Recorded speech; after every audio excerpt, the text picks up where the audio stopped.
Hello everyone, मैं मिथुन सिंह स्वागत करता हूं आप सभी का। आशा करता हूं आप सभी बहुत अच्छे होंगे।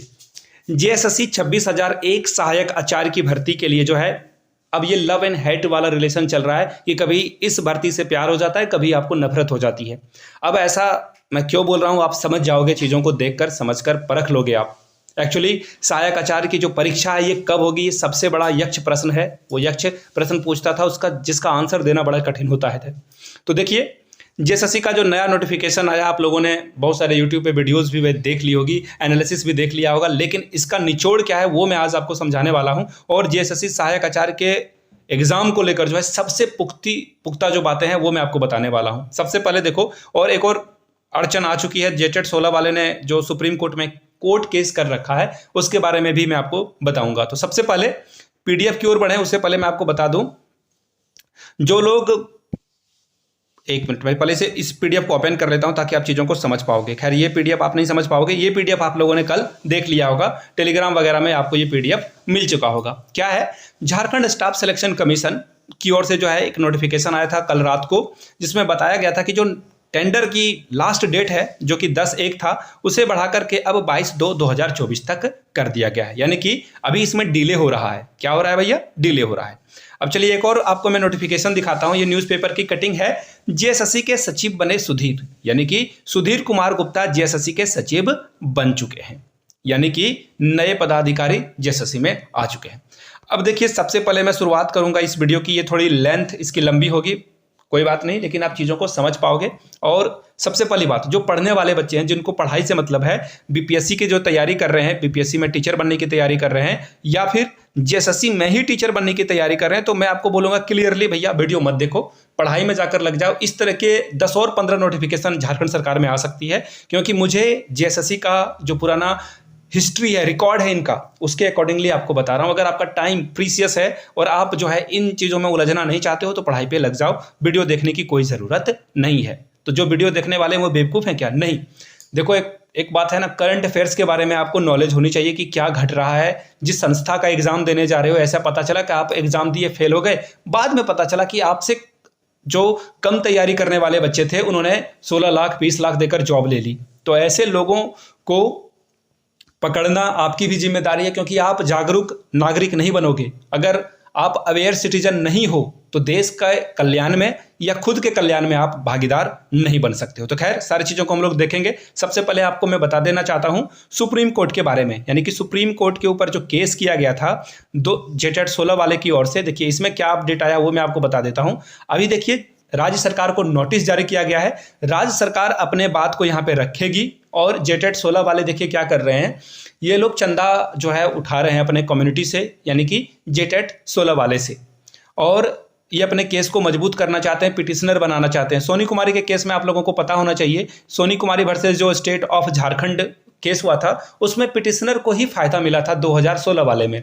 जो राज्य के जो कुछ जिले थे उनको जो है रिजर्व रखा गया था, उस केस में जो है सोनी कुमारी और पिटिशनर को जो है फायदा पहुंचा था। तो जो लोग सीटेट वाले जो कैंडिडेट हैं, नए सीटेट वाले हैं, सूरज कुमार मंडल जी को सहयोग कर सकते हो। कहाँ से करोगे आई डोंट नो, आप फेसबुक पे अगर उनसे जुड़े हो या फिर व्हाट्सएप ग्रुप से जुड़े हुए तो वहाँ से आप मदद कर सकते हो। ये बंदा ऑथेंटिक है और इसी के बदौलत सीटेट वाले जो है फॉर्म को भर पा रहे हैं। अगर आपको स्वेच्छा से 10, 20 हजार, 2,000 लाख देना है, आप दे सकते हो। मैं ना अमाउंट बोलूंगा कि आपको कितना पे करना है, ना ही ये बोलूंगा कि आप पे ही करो। ये आपके विवेक के ऊपर डिपेंड करता है कि आप इनको पैसा देना चाहते हो या नहीं, क्योंकि इन्होंने अदालत में, हाईकोर्ट में आपके लिए लड़ाई लड़ी और आपने फॉर्म को भर पाया। आपको पता है कि अगर मैं शुरुआत से शुरुआत करूं तो झारखंड के जो पूर्व शिक्षा मंत्री थे जगन्नाथ महतो, जिनका निधन हो गया है, उन्होंने साफ शब्दों में कहा था कि इस भर्ती प्रक्रिया में नए विद्यार्थियों को मौका नहीं मिलेगा, ये लोग जेटेट 2012 और 16 वाले को जो है शामिल करेंगे। इसके अलावा हेमंत सोरेन सरकार का भी यही रवैया रहा था, और सरकार पूरी तरह से नए सीटेट, नए जेटेट के खिलाफ थी। ये लोग कोर्ट में गए और इन्होंने आपके लिए काम किया। तो खैर, इनको आप पैसे दोगे नहीं दोगे ये आपके विवेक के ऊपर है। अब देखिए, मैं थंबनेल की ओर वापस लौटता हूं और वहां से जो चीजें हैं वो मैं आपको समझाने की कोशिश करता हूं। अब देखिए, ये नोटिफिकेशन देख लो, छोड़ो थंबनेल को, छोड़ते हैं, हम लोग यहीं से देखते हैं। देखो इस नोटिफिकेशन में क्या बातें बताई गई है कि 10 को जो डेट था टेंडर का, और वो अब 22 का कर दिया गया है। इसका क्या मतलब है? इस नोटिफिकेशन का ये टेंडर नंबर अगर आप देखोगे 38, ये है क्या? ये टेंडर नंबर है क्या, इसके बारे में हम लोग जानने की कोशिश करेंगे। तो चलिए मैं आपको ये जो टेंडर वाला नोटिफिकेशन है, अब मैं बड़ा वाला नोटिफिकेशन पहले वाला दिखाता हूँ आपको, ठीक है। ये नोटिफिकेशन देखो आप, ये नोटिफिकेशन को अगर आप देखोगे तो यहाँ से देखो, एक्सप्रेशन ऑफ इंटरेस्ट EOI के लिए नोटिफिकेशन जारी की गई थी। इसमें जो है ये लोगों से बिट मांगी गई थी। देखो यहाँ पे देखोगे तो ये देखो, ये जो है बिट मांगी गई थी कि आप जो है बिट करिए। इससे क्या होगा कि जो एग्जाम कंडक्ट होगी ना, इस एजेंसी के द्वारा एग्जाम कंडक्ट कराया जाएगा। अब देखो, अब डेट ही जब फरवरी के लास्ट तक है, ये नए यहाँ पे जो है नए एग्जाम एजेंसी का चयन होगा। पहली बात, एग्जाम एजेंसी का चयन होगा, सबसे पहली बात है। उसके बाद पेपर वर्क होगा, पेपर वर्क होने की भी अभी जो है इसमें वक्त लगेगा पेपर वर्क होने में, और इसका time minimum, I repeat, minimum 2 month इसमें लगने वाले हैं। ये जो है एजेंसी तैयार हो जाएगी, उसके बाद इनको कॉन्ट्रैक्ट मिलेगा। किस चीज़ का कॉन्ट्रैक्ट मिलेगा कि चलो सहायक आचार्य का एग्जाम आप कंडक्ट कराओ, या फिर JSSC CGL का एग्जाम आप कंडक्ट कराओ। तो ये कॉन्ट्रैक्ट पे बातें बनेगी। तो यहाँ से अभी जो है लंबा प्रोसेस है, और ये फरवरी तो खत्म हो चुका। अब मार्च की बात करते हैं, तो देखिए मार्च में है, अगर एग्जाम हुआ तो हुआ, लेकिन अब नामुमकिन सा है कि ये एग्जाम होगा। अब मैं आपको क्लियरली अगर एक शब्द में बताऊं सारी बातें, तो Lok Sabha, I repeat, Lok Sabha election के बाद, यानी कि भारत में जब आम चुनाव होंगे, आप जब प्रधानमंत्री के लिए वोट डालोगे, एक्चुअली आप सांसद के लिए ही वोट डालते हो, मेंबर ऑफ पार्लियामेंट के लिए वोट डालते हो, लेकिन end of the day result क्या निकलता है कि आप प्राइम मिनिस्टर कैंडिडेट को चुनते हो, एक पार्टी को वोट देकर किसी एक चेहरा को यहाँ पे चुनाव में जिताते हो। ये सच्चाई है, रियलिटी है। तो जब सांसद के इलेक्शन खत्म हो जाएंगे, उसके बाद आचार संहिता खत्म होगी, एंड देन आपको जो है न्यू रिक्रूटमेंट देखने को मिलेगी, यानी कि एग्जाम आपको देखने को मिलेगी। और एक और मैं आपको वैलिड पॉइंट बताता हूं जिससे आप चीज़ों को समझ पाओगे। अभी तक अगर आप देखोगे, वैलिड पॉइंट की अगर मैं बात करूं, तो CTET जो नए विद्यार्थियों के लिए जो है ओपन करने की बात की गई थी, रीओपन करने की बात की गई थी, तो वो रीओपन अभी तक हुआ नहीं है, वो अभी तक रीओपन हुआ नहीं है। तो जो विद्यार्थी पिछले बार चूक गए थे, वो जरूर अप्लाई कर दें। दूसरी बात, जिन लोगों का बाय द वे कोई डॉक्यूमेंट में जो है दिक्कत थी, फॉल्ट था,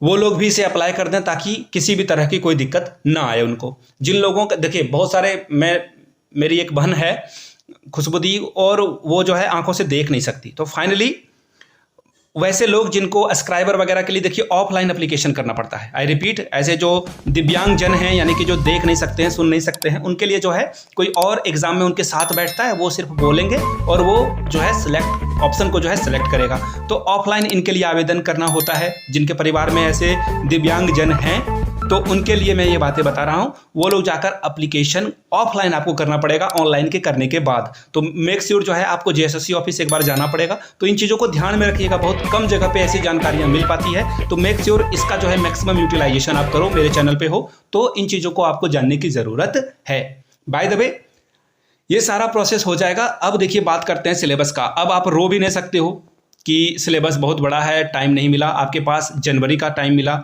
फरवरी का टाइम मिला, मार्च का टाइम मिला, अप्रैल, मई, जून। तो अभी ये जून जुलाई में एग्जाम हो सकता है, या फिर मई जून में एग्जाम हो सकता है। तो ऐसे में you have a sufficient time to crack this examination. तो प्लीज़ सिलेबस का प्रिंट आउट आप ले लें, प्रिंट आउट आप कैफे से जाकर ले लो, और इसे आराम से अपने स्टडी टेबल के सामने चिपका दो, और एक एक टॉपिक वाइज जो है इसे पढ़ें, और उस टॉपिक को कट करते जाएं। ये कंप्लीट, उसके बाद जो है पढ़ाई को आप आगे बढ़ाओगे। तो ये मेरा प्रिंट आउट है। खैर, मैं एक वीडियो चाह रहा हूँ डेडिकेटेड इस पे लाऊं। जब CTET के नए फॉर्म ऑनलाइन एप्लीकेशन ऑन हो जाएंगे, उसके बाद में एक वीडियो मैं आप लोगों के लिए बना दूंगा कि कौन कौन सी बुक आपको चाहिए। बाय द वे, अगर आपको बुक की वीडियो चाहिए तो नीचे बुक कमेंट कीजिएगा, और जहां से आप वीडियो देख रहे हो, जैसे ये रांची लिखा हुआ है ना, आप रांची से देख रहे हो, खूंटी से देख रहे हो, धनबाद से देख रहे हो, या फिर जामताड़ा, देवघर, गोड्डा से देख रहे हो, नीचे कमेंट करके वो जरूर लिखिएगा। पहली बात। दूसरी बात ये आपको बतानी है कि अगर आपको एग्जाम प्रिपरेशन के लिए जो है एक वीडियो डेडिकेटेड चाहिए, तो नीचे कमेंट करके आप लिखोगे JTET मेंस। तो JTET मेंस के ऊपर जो है एक डेडिकेटेड वीडियो आपके लिए बना दी जाएगी। बाय द वे, वीडियो आपने यहाँ तक देख लिया है, तो आप सभी का बहुत बहुत शुक्रिया। इस वीडियो को किसी एजुकेशनल टेलीग्राम या फिर व्हाट्सएप ग्रुप में शेयर करें, ताकि लोगों को पता चल सके ऑथेंटिक जेन्युइन इन्फॉर्मेशन क्या होती है, और इसका मैक्सिमम यूटिलाइजेशन उन तक पहुंच सके। इसमें आपका सहयोग बहुत अपेक्षित है। तो इस वीडियो को साझा करें, शेयर करें, उन तक पहुंचाएं। वीडियो को आपने यहां तक देखा, इसके लिए आप सभी का बहुत बहुत शुक्रिया। Have a good day.